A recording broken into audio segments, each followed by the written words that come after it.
오늘 우리가 이 요한복음 16장 16절부터 24절 말씀 이렇게 묵상하고 또 찬송가 어둠 후에 빛이 오며 우리 찬송을 했습니다. 어둠 후에 빛이 오고 바람 분 후에 잔잔하고 소나기 후에 햇빛 나고 수고한 후에 쉼이 있다. 맞는 말이죠, 그렇죠? 예, 어둠 후에 빛이 옵니다. 그래서 우리가 이렇게 새벽을 맞이하고 또 아침을 맞이합니다. 자연의 법칙은 그렇습니다.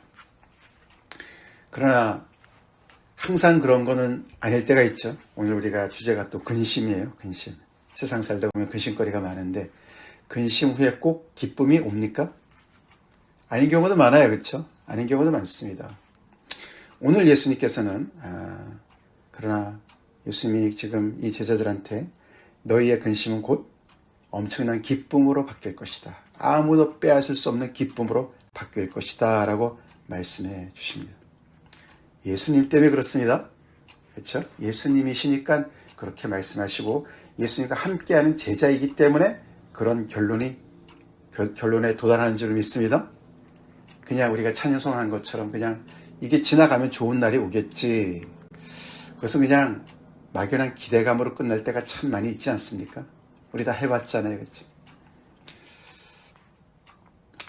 우리가 그래서 이 어떤 오늘 말씀을 우리가 가만히 보면서 정말 이 말씀이 제자들의 근심이 큰 기쁨으로 바뀐다는 것이 얼마나 파워풀한 것인가. 우리가 그런 주님을 정말 믿고 따라가는 것이 얼마나 복된 일인가를 우리가 잘 알아야 되겠습니다. 우리에게 참 근심거리가 참 많이 있습니다. 그렇죠? 우리 각자의 근심거리도 많고 또 요즘에 우리가 또 교회를 위해서 예배 초소를 위해서 기도하고 또 올 한 해 여러 가지 변화를 앞두고 우리가 여러 가지 근심에 쌓여 있습니다. 근데 우리가 근심하는 것이 어떤 때는 기우일 수 있어요. 그렇죠? 미리 걱정하는 것들이 있을 수 있습니다. 직접 가보니 아무것도 아닌 것들이 있어요. 그렇죠? 안개같이 뭔가 실체가 있는 것 같은데 직접 가보면은 별거 아니고 그냥 통과가 가능한 이런 것도 있을 수 있어요. 그렇죠? 근데 진짜 근심거리가 있을 수도 있죠. 그렇죠? 진짜 이 근심이 현실화가 되고 그것이 정말 최악의 경우로 이렇게 끝나버리는 근심이 근심거리로 끝나버릴 경우가 있습니다. 그렇죠? 근심이 정말 우리의 현실로 우리에게 정말 많은 것들을 앗아갈 수 있는 그리고 정말 우리가 두려워했던 것이 나타날 수도 있는 그런 경우도 있습니다. 지금 제자들은 이런저런 여러 가지 예수님의 말씀을 정말 들으면서 기쁘기도 하지만 또 근심도 되고 또 이제 지금 이번 주는 계속해서 우리가 제자들이 세상에서 당할 어려움들에 대해서 예수님께서 또 예수님을 따라갈 때 예수님을 가까이 가면 갈수록 세상에서 어떤 대우를 받게 되는가 그 복음의 이면에 대한 그 이야기를 해주시기 때문에 또 어저께는 출교를 당할 수도 있고 죽임까지 당할 수도 있다 이런 말씀까지 해주셨기 때문에 근심이 가득할 수밖에 없습니다. 아무리 예수님께서 내가 떠나는 것이 유익이다 보혜사를 보내주실 것이다 말씀을 하셔도 이들로서는 정말 굉장히 마음이 혼란스러웠을 것 같습니다. 그렇죠? 특별히 오늘 보면 또 제자들이 조금 있으면 예수님께서 이렇게 말씀해 주시는데 예수님이 그렇게 말씀하셨어요. 조금 있으면 너희가 나를 보지 못하겠고 또 조금 있으면 나를 볼 것이다. 그 말씀에 제자들이 이제 어떻게 보면 자기들의 속내를 확 드러내는 것 같죠. 그렇죠? 도대체 예수님이 무슨 말씀을 하시는 거냐. 이 조금 있으면 못 보겠고 조금 있으면 본다는 말이 도대체 뭐냐. 이 말에 굉장히 혼란스럽고 좀 아무것도 모르겠다라고 반응을 하는 마음속에 있는 그것을 예수님께서 읽으시고 말씀을 하시죠. 그래서 오늘 조금 있음이라는 단어가 굉장히 많이 반복이 됩니다. 이걸 우리가 제자들의 무지다 이렇게 얘기하기는 어렵습니다. 그렇죠? 왜냐하면 예수님이 지금 조금 있으면 못 보겠다. 이것이 예수님께서 잠깐 출장을 다녀오시겠다 이런 말이 아닌 것은 알아요. 그렇죠? 너희들이 못 따라온다. 얘기를 하시고 말이죠. 아버지께로 간다. 이게 죽는다는 말씀도 하시는 것 같고 이런데 근데 그럼 아예 영영 못 보는 걸 텐데 죽으면 우리가 영영 이별 아닙니까? 그렇죠? 근데 또 다시 본다고 하니 도대체 무슨 말이냐? 제자들로서는 경험해 보지도 못했고 그렇죠? 듣도 보도 못했고 이것이 그래서 이해의 어떤 범주 안에 들어있는 것이 아니에요. 그렇죠? 그렇기 때문에 그것을 무지라고 얘기하기는 어렵습니다. 당해보지 않은 전혀 세상에서 일어나지도 않았던 일에 대한 이야기니까요. 이들이 부활을 믿는 사람이라 할지라도 부활은 하나님의 때에 모두가 다 부활하는 것으로 그렇죠? 그렇게 믿었던 사람들이기 때문에 이렇게 예수님께서 혼자 죽으시고 혼자 부활하실 것에 대한 이야기를 어떻게 이해할 수 있는 범주가 없었습니다. 굉장히 혼란스럽고 이해가 안 되는 그런 상황이었습니다. 그래서 예수님께서 말씀하시는 건 곧 예수님이 앞으로 닥칠 장래 일인 것이죠. 죽으시고 사흘 만에 부활하실 이야기를 해주시는 겁니다. 그것은 역사 속에서 한 번도 일어나지 않았던 일입니다. 그리고 지금까지 역사에서 단 한 번 일어난 일입니다. 그러니까 그런 일들을 지금 겪고 있는 제자들이니까요. 충분히 이해가 되죠. 충분히 이해가 되죠. 그래서 예수님은 그들의 정말 이렇게 혼돈스러워하는 것을 나무라지 않으십니다. 그렇죠? 나무라실 수가 없으세요. 충분히 이해하십니다. 그래서 다시 한번 비유로 말씀을 해주시죠. 이 근심거리는 피할 수 있는 것이 아니야. 기후도 아니야. 그렇죠? 이것은 어떻게 해요? 통과해야 돼. 통과해야 돼. 그렇게 말씀하시는 거나 마찬가지죠. 마치 뭡니까? 만삭이 된 그렇죠? 임산부가 어떻게 해요? 이 근심거리, 아기를 낳을 고통에 대해서 정말 직면한 그 근심거리를 어떻게 피할 길이 있습니까? 그렇죠? 그건 어떻게 해야 돼요? 통과해야 돼요. 그렇죠? 통과해야 돼요. 그 고통을 감내하고 통과를 해서 그 조금 있으면 그 조금이라는 시간을 통과해야 돼요. 견뎌야 돼요. 그러나 그 조금의 그 두려움과 근심은 의미 있는 고통입니다. 그렇죠? 그 근심은 의미 있는 열매를 바라보는 소망이 있는 근심이라는 것이죠. 그러나 그 조금 동안 그 근심을 견뎌내는 그 고통은 정말 어마어마한 고통이 맞습니다. 그렇죠? 예수님이 제자들에게 너희가 지금은 근심한다. 그리고 곧 그 근심은 너희들이 곡하고 애곡하는 것으로 연결될 것이다. 그래서 세상은 기뻐할 것이다. 계속 세상이 오늘도 나오지만 반대에 서 있습니다. 근데 그 근심은 기쁨으로 끝이 날 거야. 할렐루야. 기쁨으로 끝이 날 거야. 기쁨으로 변할 거야. 내가 보장해. 말씀하시죠. 여자가 해산하게 되면 근심했다가도 아기를 보면서 그 모든 고통을 다 기억하지 않는 것처럼 너네 지금 근심이 그 애곡이 그렇게 변할 거야. 이렇게 말씀하십니다. 분명히 십자가를 두고 말씀하시는 거죠. 지금은 너희가 근심하나 내가 다시 너희를 보리니 부활 후에 다시 그들을 찾아오실 것을 말씀해 주시죠. 너희 마음이 기쁠 것이요 너희 기쁨을 빼앗을 자가 없을 것이야. 그러니까 나랑 계속 이것을 잘 통과하자. 그렇게 위로해 주시는 말씀입니다. 예수님은 당신의 이 지금 가시는 그 길이 그냥 잠깐 근심을 우리가 받지만 그 근심이 사라질 거야. 다시 예전과 같이 돌아올 거야. 그러니까 걱정하지 마. 이렇게 위로하시는 것이 아닙니다. 뭐죠? 뱃속에 있던 아기가 바깥으로 세상으로 태어나는 것처럼 새로운 세계가 열릴 것을 위해서 내가 이 길을 가는 거야. 그렇게 말씀하고 계십니다. 그래서 예수님의 근심은, 이 고통은, 이 죽음을, 십자가를 통과하는 것은 완전히 하나님의 새로운 세상을 열어젖히기 위한 그런 그 고통이자 죽음이시라는 것을 말씀해 주세요. 내가 다시 볼 것이고 너의 기쁨을 정말 빼앗을 자가 없을 것이다.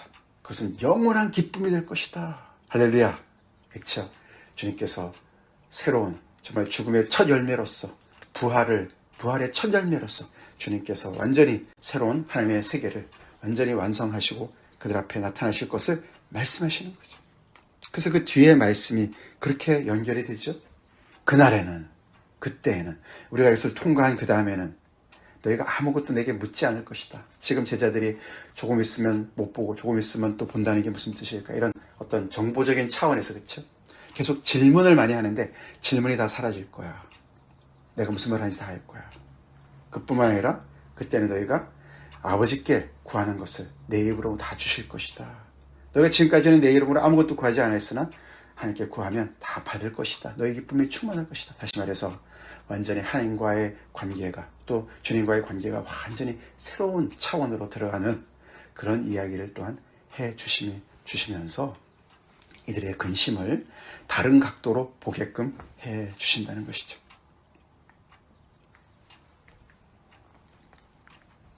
그렇게 예수님의 이 십자가의 길은 의미 있는 길이었습니다. 제자들이 근심이 있고 이렇게 세상은 그들이 고통스러워할 때 기뻐하고 계속 그들을 박해하고 그러지만 예수님, 세상이 다 틀렸다고 하는 그 길을 가시는 예수님은 이렇게 확신 가운데 가시고 또 그 예수님의 그 정말 따르는 제자들, 그 소수의 제자들한테 이렇게 정말 위로하시고 미리미리 말씀해 주시고 당신이 가시는 이 길이 어떤 길인지, 어떤 결과를 초래할 것인지, 나을 것인지, 어떤 결과를 정말 이룰 것인지 확실하게 말씀해 주시면서 그 길을 계속 따라오기로 라고 말씀해 주십니다. 그것이 바로 예수님이 우리가 지금 지나고 있는 사순절이고 또 이제 곧 우리 이번 주가 또 종료주일이자 또 고난주간을 한 주간 지나면서 예수님이 이루신 일입니다. 이루신 일입니다. 새 생명을 이 세상에 내놓게 하는 그런 정말 산고의 고통을 겪으시면서 예수님께서 우리에게 생명을 주십니다. 그것이 십자가의 죽음과 부활이죠. 예수님이 그 길을 통과하셨기 때문에 우리에게 이런 엄청난 소망이 생긴 것입니다. 그래서 우리는 우리의 근심거리에 우리 예수님을 초대해야 될 줄 믿습니다. 초대해야 돼요.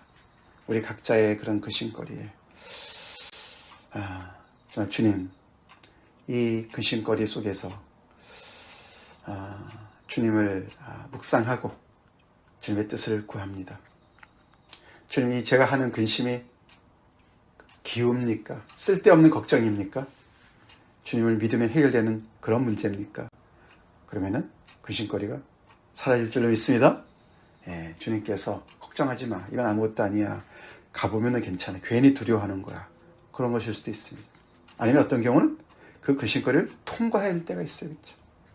사망의 음침한 골짜기로 정말 우리가 건너가야 될 때가 있습니다. 시편 23편 말씀. 우리가 사망의 음침한 골짜기를 다닐지라도 두려워하지 말 것은 그렇죠. 주님이 함께 하시는 것이죠.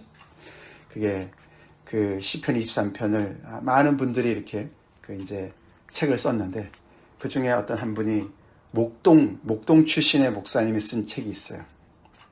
그분이 이제 그 구절구절을 목자의 입장에서 자기가 경험한 입장에서 쓰는 것을 읽어봤는데 굉장히 말이 되더라고요. 거기서 사망의 음침한 골짜기로 가는 이유가 이제 아래에 있는 그 풀은 다 먹었기 때문에 다른 이제 그 초장으로 옮기는 과정이라 그래요. 다른 차원으로 새롭게 가는 길에 그 길 사이에 이제 이렇게 양이 한 마리 정도 지나가는 그런 아주 그냥 너무 위험한 막 낭떠러지기를 지나가서 이렇게 올라가야 되는 그런 그 상황이 아닐까. 자기도 이제 그렇다는 거죠. 이게 이제 목초지를 계속 옮기는 거 아닙니까? 그렇죠? 옮겨야 되겠죠? 양들이 여기서 옮기면 그 다음으로 옮기고. 그런 과정을 얘기한다는 것이죠. 그러니까 꼭 통과를 해야 되는 거예요. 그게 그냥 양들이 그냥 어떻게 잘못해서 그냥 혼자서 간 것이 아니라 목자가 그쪽으로 인도한다는 거예요. 사망의 음침한 골짜기를 통과하도록 그들을 인도할 경우가 있다는 것이에요. 우리가 가지고 있는 근심이 만약에 그런 꼭 지나가야 되는, 꼭 통과해야 되는 일이라면 주님이 함께 하실 줄 믿습니다. 올해 우리 이 참빛교회가 통과해야 되는 길이 좁습니다. 여러 가지 어려움들이 있습니다. 아침에 제가 말씀 준비하면서 그런 기도를 했습니다. 주님, 우리가 지금 올해 통과해야 되는 이 길, 주님, 이것을 우리가 통과하면 우리에게는 큰 기쁨이 있을까요? 통과는 할까요? 무슨 말씀인지 아시죠? 그러나 우리에게 주님이 계시면 우리는 꼭 통과할 것이고 거기에 끝에 영원한 기쁨이 있을 줄로 믿습니다.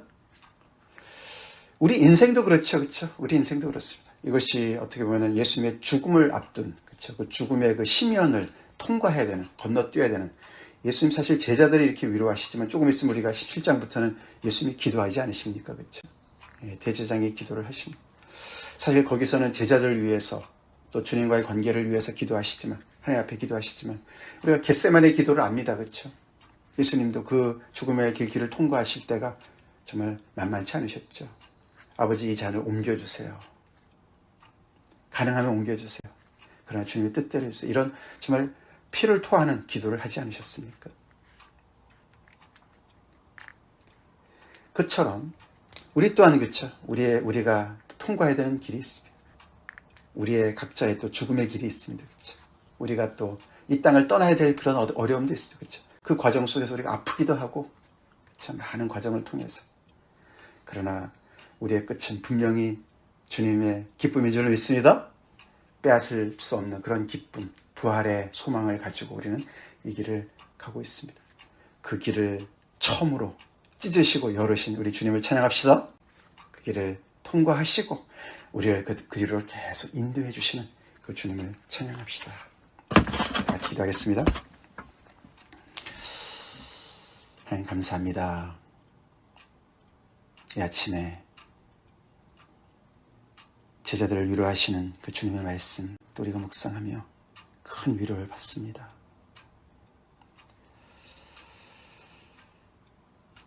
아무도 통과해보지 않은 그 길을 가시면서 참 주님께서도 힘드셨을 텐데 제자들 이렇게 확신을 가지고 위로해 주시고 또 그 길을 통과하시고 이 말씀이 사실로 또 경험되게 하시고 그래서 우리에게도 산 소망이 되게 하신 주님 감사합니다. 주님, 저희도 사망의 음침한 골짜기를 또 지나갈 때가 있는데 예수님께서 우리의 목자장 되셔서 우리를 한 사람도 낙오하지 않고 그 길을 다 통과하게 하실 줄로 믿습니다. 주님, 우리의 근심이 그 끝이 있음을 인하여 감사드리고 늘 아버지, 이 정말 우리가 꼭 해야 되는 근심 속에서 우리가 승리하게 도와주시고 필요 없는 근심은 다 날려버리게 도와주시옵시고 주님 믿음으로 주님 앞에 늘 바로 서게 하여 주시옵소서. 예수님 때문에 이렇게 근심거리가 정말 아버지 기쁨으로 변하니 너무나 감사합니다. 주님, 우리의 그 끝은 정말 예수님과 함께하는 것이고 영원한 승리이자 생명이자 영생인 줄로 믿습니다.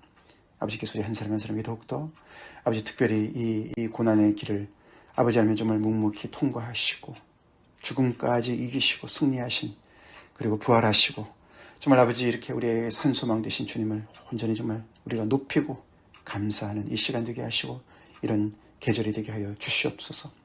또 우리 안에도 아버지 이런 정말 근심거리가 있습니다. 통과해야 될 일입니다. 주님과 잘 통과할 수 있도록 주님께서 힘 주시옵소서. 감사하고 예수님의 이름 받들어 기도 올리옵나이다. 아멘.